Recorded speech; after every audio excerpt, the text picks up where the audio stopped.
Welcome back to the Dark Manor podcast. I'm Hayden, I'm Haxon.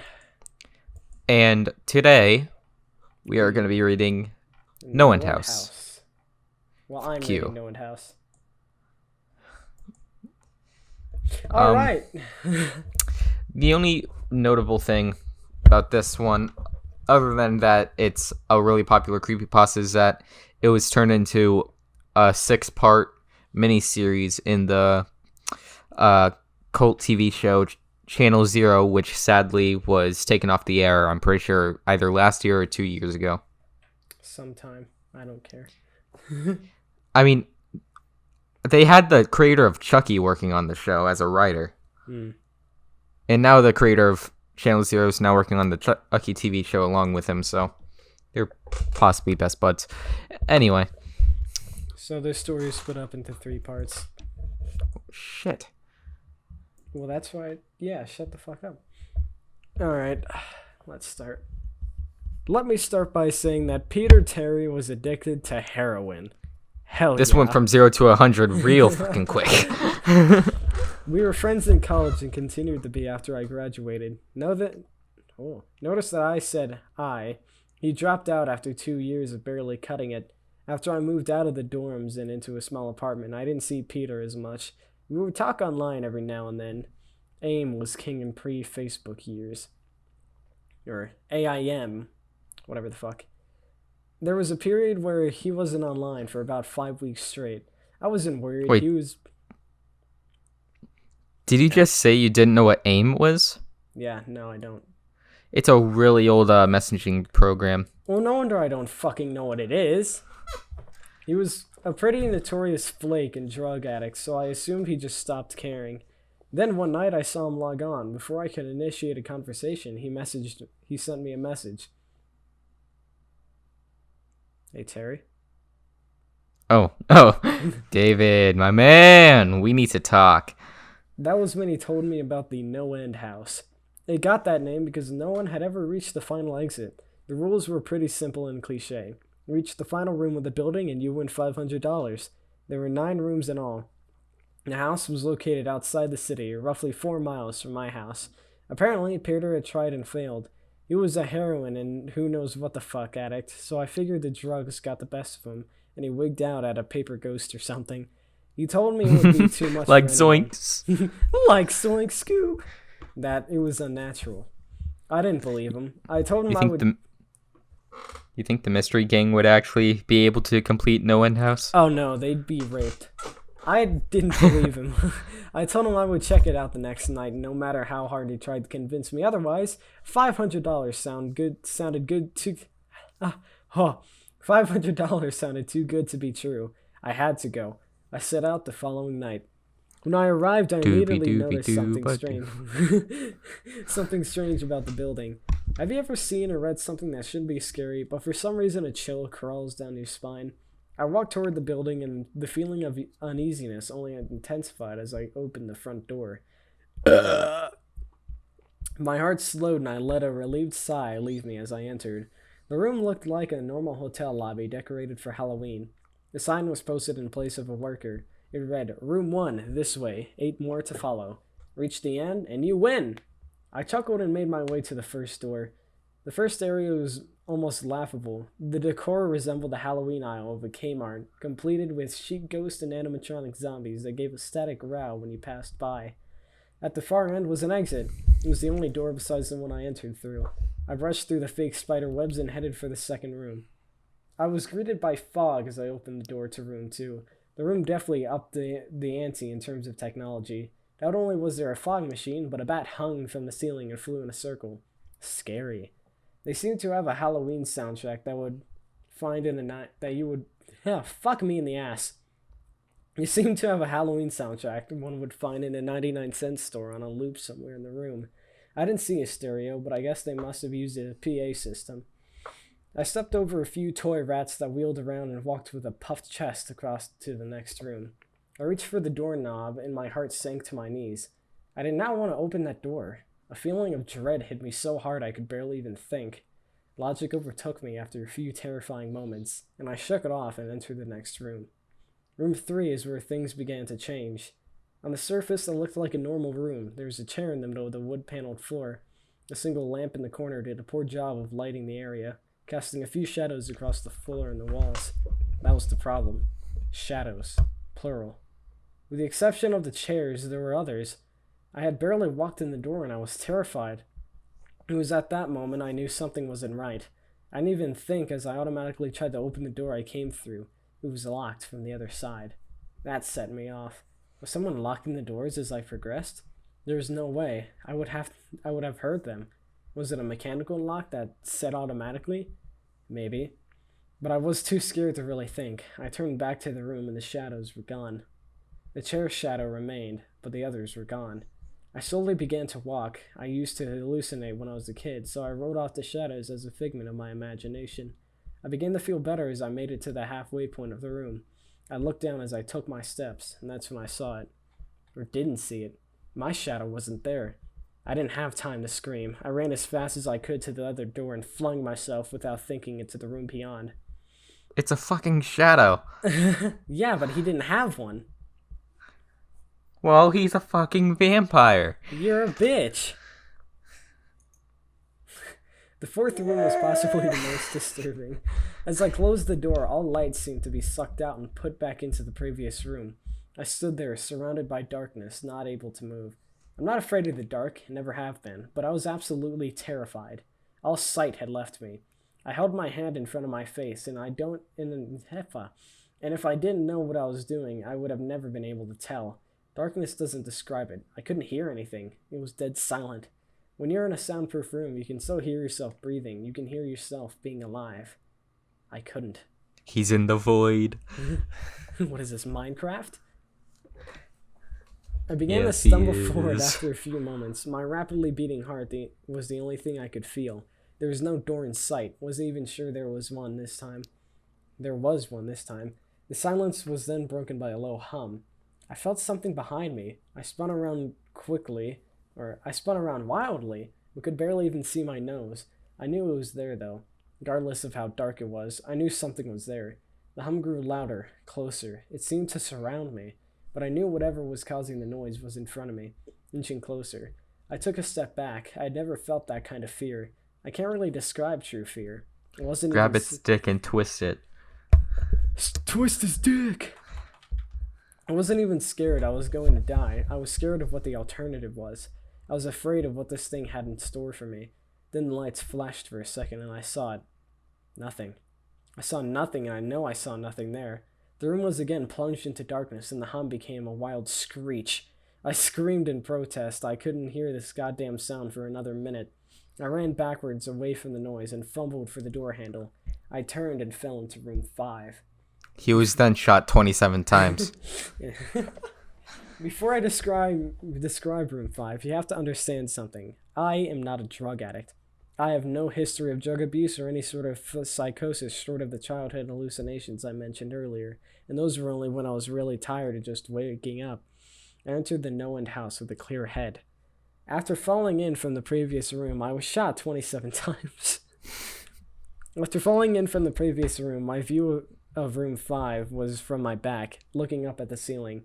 What I saw didn't scare me, it simply surprised me. Trees had grown into the room and towered above my head. The ceilings in this room were taller than the others, which made me think I was in the center of the house. I got up off the floor, dusted myself off, and took a look around. It was definitely the biggest room of them all. I couldn't even see the door from where I was. Various brush and trees must have blocked my line of sight with the exit. Up to this point, I figured the rooms were going to get scarier, but this was a paradise compared to the last room. I also assumed whatever was in room 4 stayed back there. I was incredibly wrong. As I made my way deeper into the room, I began to hear what one would hear if they were in a forest. Chirping bugs and the occasional flap of birds seemed to be my only company in this room. That was the thing that bothered me the most. I heard the bugs and other animals, but I didn't see any of them. I began to wonder how big this house was. From the outside, when I first walked up to it, it looked like a regular house. It was definitely bigger on the inside. What is this, Doctor Who? But this was almost a full forest in here. The canopy covered my view of the ceiling, but I assumed it was still there, however high it was. I couldn't see any of the walls either. The only way I knew I was still inside was that the floor matched the other rooms, the standard dark wood paneling. I kept walking, hoping that the next tree I passed would reveal the door. After a few moments of walking, I felt a mosquito fly onto my arm. I shook it off and kept going. A second later, I felt about 10 more land on my skin at different places. I felt them crawl up and down my arms and legs, and a few made their way across my face. They flailed wildly. Fuck. Oh, what? Nothing. Just ew. I flailed wildly to get them off, but they just kept crawling. I looked down and let out a muffled scream, more of a whimper, to be honest. I didn't see a single bug. Not one bug was on me, but I could feel them crawl.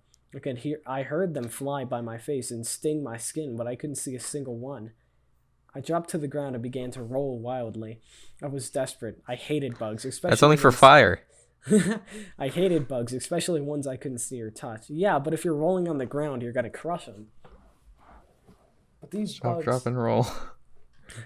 but these bugs could touch me, and they were everywhere. I began to crawl. I had no idea where I was going. The entrance was nowhere in sight, and I still hadn't even seen the exit. So I just crawled, my skin wriggling with the presence of those phantom bugs. After what seemed like hours, I found the door. I grabbed the nearest tree and propped myself up, mindlessly slapping my arms and legs to no avail. Ugh! I tried to run, but I couldn't. My body was exhausted from crawling and dealing with whatever it was that was on me. I took a few shaky steps to the door, grabbing each tree on the way for support. It was only a few feet away when I heard it, the low hum from before.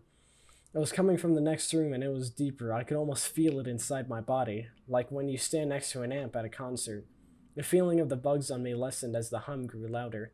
I placed my hand on the doorknob. The bugs were completely gone, but I couldn't bring myself to turn the knob. I knew that if I let go, the bugs would return, and there was no way I could make it back to room 4. I just stood there, my head pressed... Fuck! My head pressed against the door, marked 6, and my hand shakily grasped the knob. The hum was so loud I couldn't even hear myself pretend to think.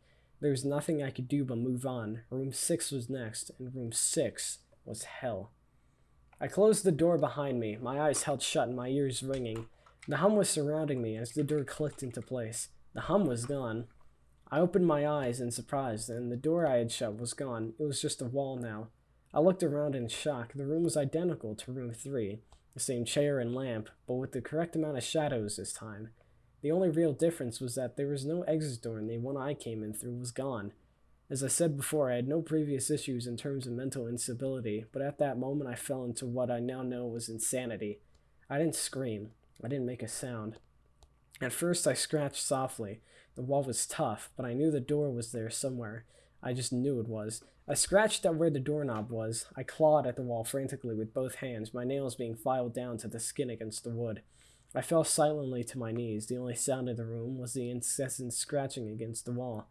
I knew it was there. The door was there. I knew it was just there. I knew if I could just get past this wall...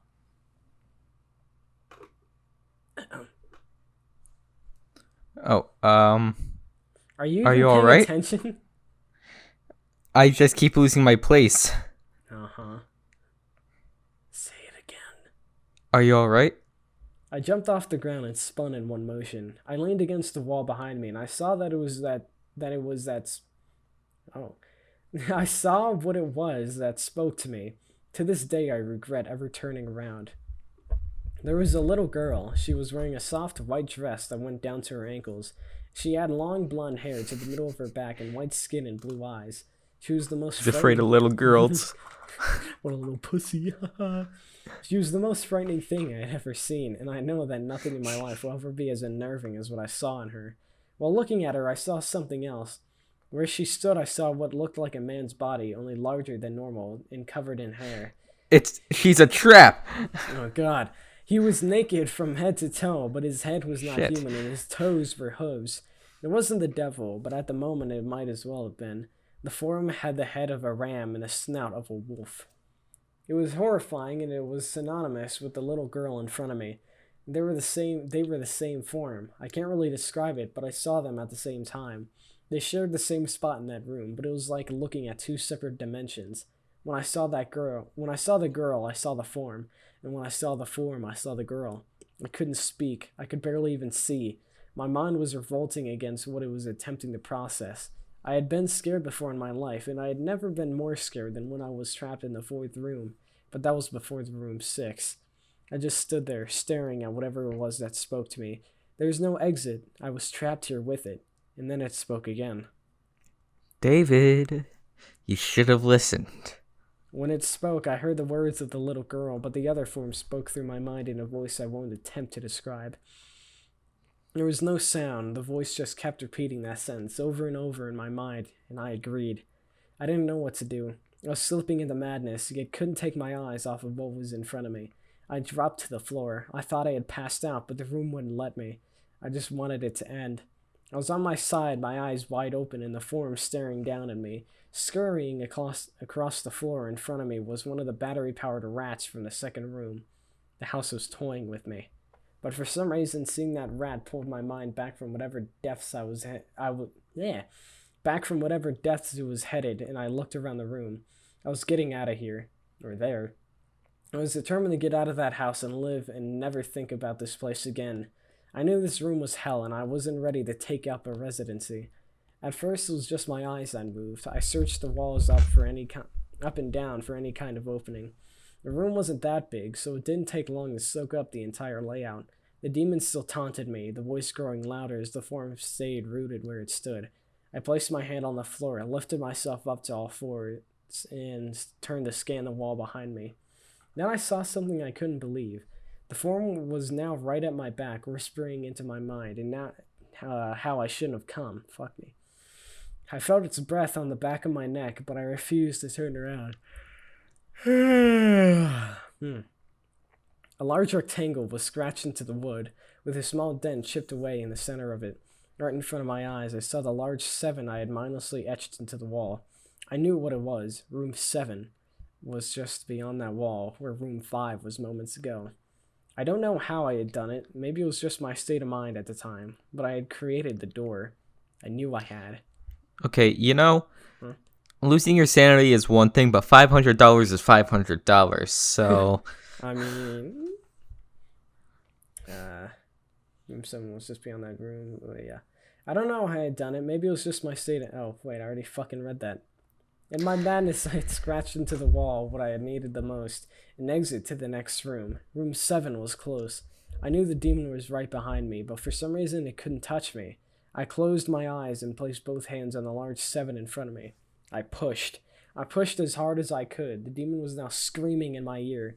It told me I was never leaving. It told me that this was the end, but I wasn't going to die. I was going to live there in room 6 with it. I wasn't. I pushed and screamed at the top of my lungs. I knew I was going to push through the wall eventually. I clenched my eyes shut and screamed, and the demon was gone. I was left in silence. I turned around slowly and was greeted by the room as it was... Oh, fuck. It was greeted by the room as it was when I entered. Just a chair and a lamp. I couldn't believe it, but I didn't have time to, well... What the fuck? I turned back to the 7 and jumped back slightly. What I saw was a door. It wasn't the one I had scratched in, but a regular door with a large 7 on it. My whole body was shaking. It took me a while to turn the knob. I just stood there for a while, staring at the door. I couldn't stay in room 6. I couldn't. But if this was only room 6, I couldn't imagine what 7 had in store. I must have stood there for an hour, just staring at the 7. Finally, with a deep breath, I twisted the knob and opened the door to room 7.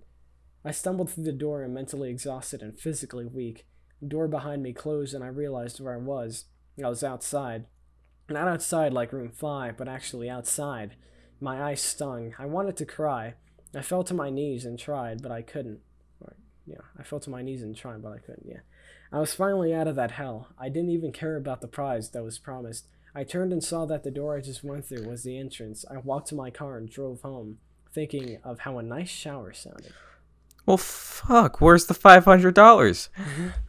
Well, remember, it's a scam! It's 9 rooms, not 7! Well, 7 already ate 9, so... I will fuck your mom. As I pulled up to my house... My comedy has peaked. I'm out. As I pulled up to my... Hold on, I'm not paying attention.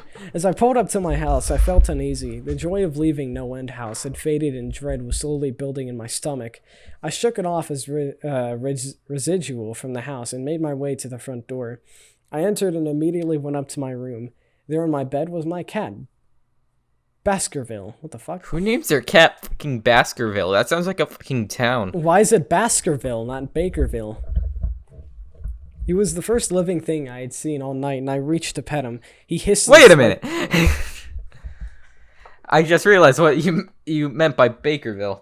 Shut the fuck up. And no, because who calls it Basker and not Baker or Bakers? You know? Well, I just thought you No. meant your last name. Okay, and now people know my whole fucking name. You can bleep that out. He hissed and swiped at my hand. I recoiled in shock, as he had never acted like that. I thought, whatever, he's an old cat. I jumped in the shower and got ready for what I was expecting to be a sleepless night. After my shower, I went to the kitchen to make something to eat. I descended the stairs and turned into the family room. What I saw would be forever burned into my mind, however. My parents were lying on the ground, naked and covered in blood. Hell yeah! They are mutilated to near unidentifiable states. Their limbs were removed. They were shot 27 times. Their limbs were removed and placed next to their bodies, and their heads were placed on their chests, facing me. The most unsettling part was their expression. They were smiling, as though they were happy to see me. I vomited and sobbed there in the family room. I didn't know what had happened. They didn't even live with me at the time. I was a mess. Then I saw it, a door that was never there before. A door with a large 8 scrawled on it in blood. I was still in the house. I was standing in my family room, but I was in room 7. The faces of my parents smiled wider as I realized this. They weren't my parents. They couldn't be, but they looked exactly like them. The door marked 8 was across the room behind the mutilated bodies in front of me. I knew I had to move on, but at that moment I gave up. The smiling faces tore into my mind. They grounded me where I stood. I vomited again and nearly collapsed. Then the hum returned. It was louder than ever, and it filled the house and shook the walls. The hum compelled me to walk. I began to walk slowly, making my way closer to the door and the bodies. I could barely stand, let alone walk, and the closer I got to my parents, the closer I came to suicide. The walls were now shaking so hard it seemed as though they were going to crumble. But still, the faces smiled at me. As I inched closer, their eyes followed me. I was now between the two bodies, a few feet away from the door.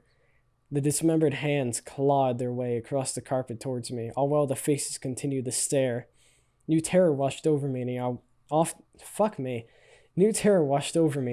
faster. I didn't want to hear them speak. I didn't want the voices to match those of my parents. They began to open their mouths, and the hands were inches from my feet. In a dash of desperation, I lunged toward the door, threw it open, and slammed it behind me. Room 8. I was done. After what I had just experienced, I knew there wasn't anything else that this fucking house could throw at me that I couldn't live through. There's nothing short of the fires of hell that I wasn't ready for. Unfortunately, I underestimated the abilities of Noend House. Unfortunately, things got more disturbing, more terrifying, and more unspeakable in Room 8. I still have trouble believing what I saw in Room 8. Again, the room was a carbon copy of Rooms 3 and 6, but sitting in the usual empty chair was a man. After a few seconds of disbelief, my mind finally accepted the fact that the man sitting in the chair was me, not someone who looked like me. It was David Williams. I walked closer. I had to get a better look, even though I was sure of it. He looked up at me, and I noticed tears in his eyes. Please, please don't do it. Please don't hurt me. What? I asked. Who are you? I'm not going to hurt you. Yes, you are. He was sobbing now. You're going to hurt me, and I don't want you to. He sat in the chair with his legs up and began rocking back and forth. It was actually pretty pathetic looking, especially since he was me. Fucking pansy. Identical in every way. Listen, who are you? I was now only a few feet from my doppelganger. It was the weirdest experience yet, standing there talking to myself. I wasn't scared, but I would be soon. Why are you... You're going to hurt me.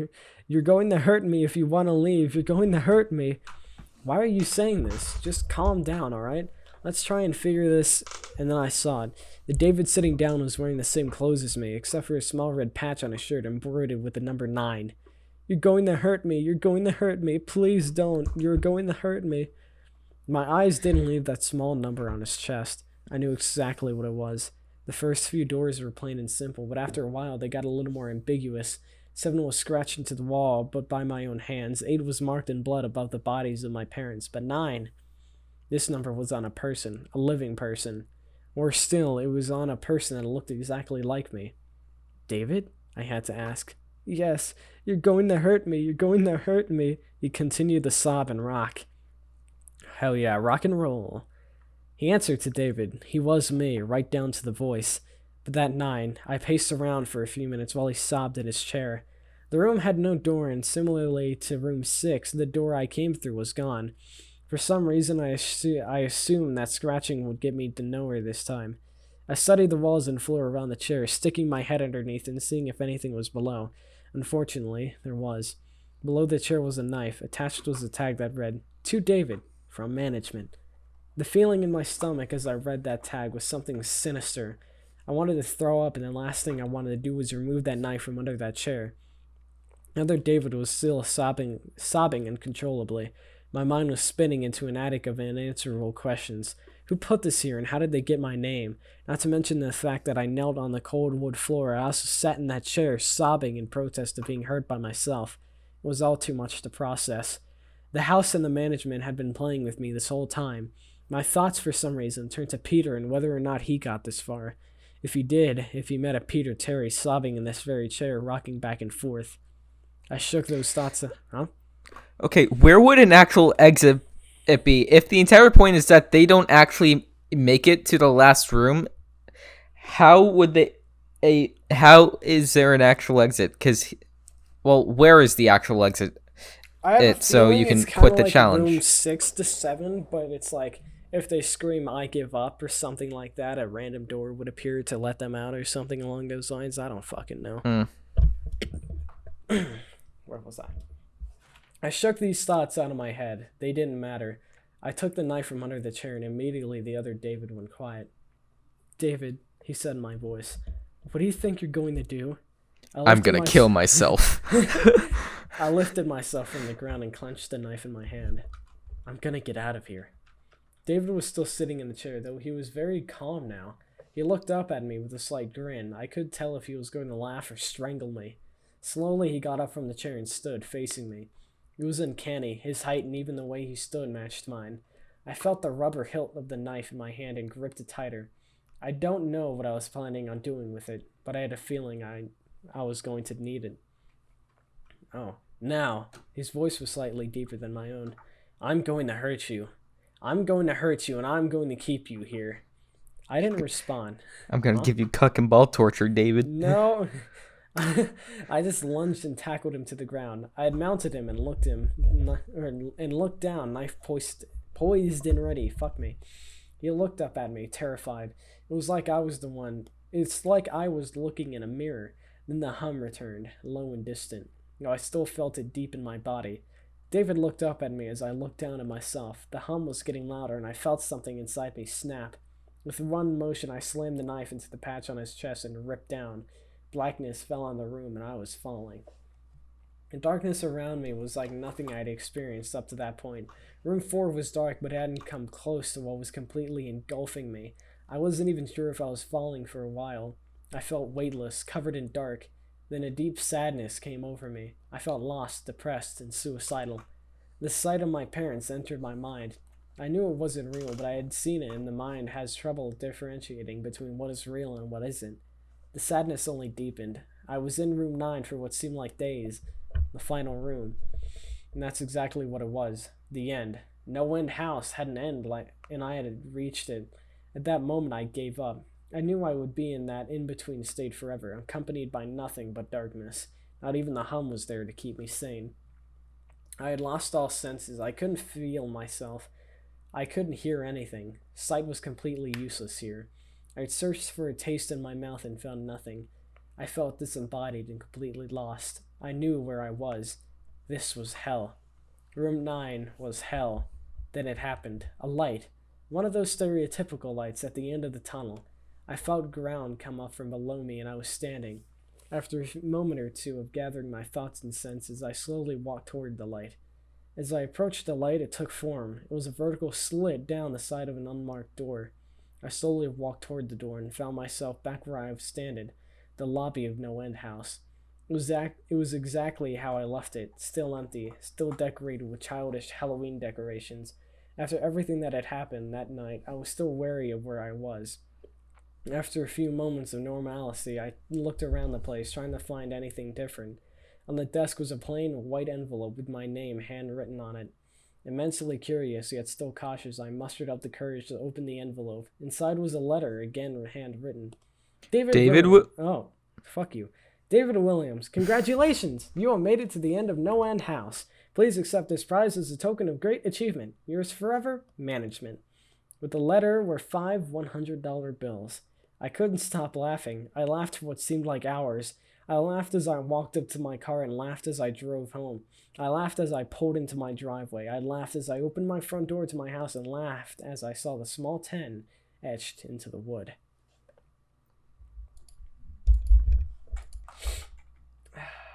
All right. Chapter 2. I say we leave that for another podcast because we're already 30 minutes through. Yeah, okay. And I feel like if I talk anymore, my voice is just going to become scratchy. Okay. Well, I mean, I do see why it's considered one of the best creepypastas. Yeah. Uh-huh. Like, it's very eerie-ish. Yeah. It does go into detail as to what exactly happened without going into detail of why it's happening. Mm-hmm. Like, the best part is to have a perfect balance between what a person sees and what the audience knows. Mm-hmm. And this does it beautifully. Like, I'm gonna give it a 9 out of 10. Yeah, I really liked it. Yeah, I'd give it a 9 out of 10. But it's willing to change due to the sequels that we'll eventually be covering. Yep. Because I steep into the cliche of over-explaining what exactly Noend House is. Well, it explains enough for like what's happening when it comes to David's perspective.